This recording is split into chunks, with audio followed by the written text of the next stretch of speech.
Hello, welcome to Homework Help, the Algonquin Area Public Library's volunteer-run homework help video series for all ages. I'm Valentine Madison, and I'm going to show you how to write an email today. So there are a few steps to writing an email. Step one is creating the email you want to write, and you do this by clicking the Compose button in the Gmail application. If you have another application such as Yahoo or AOL or anything else, this might look a little different, but it's the same concept. It might say new draft, or it might just be a little plus button.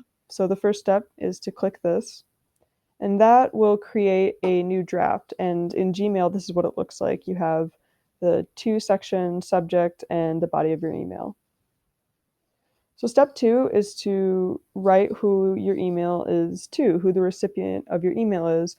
Now, in this case, I'm obviously using a filler email, but I would write this email to my friends because this email I am writing because I want to tell my friends about how my winter break is going. And you would write the email of the recipient here.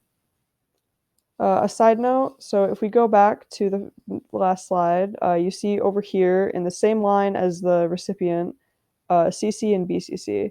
Now, CC is carbon copy, which basically means that you're sending this email to the person you're carbon copying it to, but they're not the actual recipient. Why would you use this? Well, one example would be if you're working on a group project and you're sending an email to one member, but you want all members to see so that all the members have that information. Uh, BCC is the same thing as carbon copy, except the other recipients cannot see that you BCC'd someone, so it's blind carbon copy. And this would be used for more serious matters. So step three is to write the subject of your email. I suggest keeping this short and sweet because the purpose of a subject is to just give someone a quick preview of what this email is about. So I CC'd my friend you, and I am writing this to my friend me, and I'm writing an email about winter break, so that's what my subject is. And I'm pretty excited, so I wrote an exclamation point. Now, step four is to write the intro to your email. I like to use a very simple format, so I would write a general greeting here, such as hi, hello, um, hi, and then the person's name, something like that, and then hit the enter button twice so that there's a little space here, and write a little greeting line like I hope all is well with you, or I hope your winter break is going well, or um, something of those sorts, just to make your email a little more friendly and like nice for the person to read.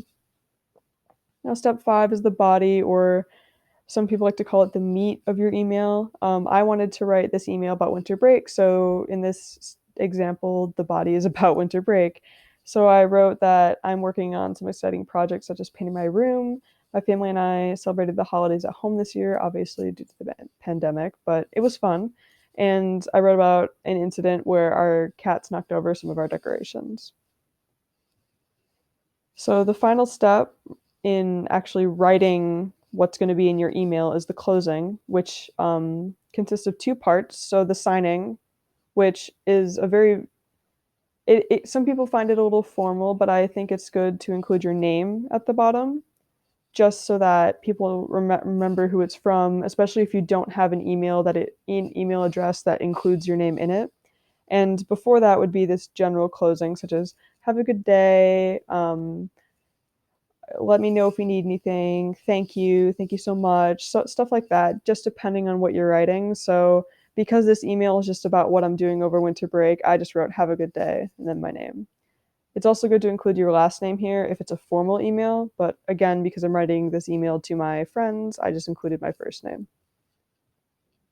So step seven is to proofread. Obviously, we're human, we're going to have some mistakes, and some mistakes the computer will catch, such as this one. This break, I am working, is what that should be, on some exciting projects such as painting my room. So the computer caught that for me, so it was very easy to proofread and understand what I need to change. Um, so I keep reading just to make sure. My family and I celebrate the holidays at home. No, that doesn't make sense. My family and I celebrate Ted, is what it should be, the holidays at home this year, but it was fun. So you have to remember that a computer is a computer. They're not advanced enough yet to where they can catch every single grammatical error you make, which is why we proofread. because, I mean, this wasn't underlined, yet it's obviously a mistake, so I would change that. And everything else is looking good, so now I go on to the next step. This is where I change. I change working. I change celebrate to celebrated. So step 8 would be the attachments. Now this is totally optional. It just depends on what kind of email you're writing. So because I'm writing this to my friend, it's informal and I want to show emotion, I added an emoji to this line because cats knocking over decorations is, I mean, it was pretty wild.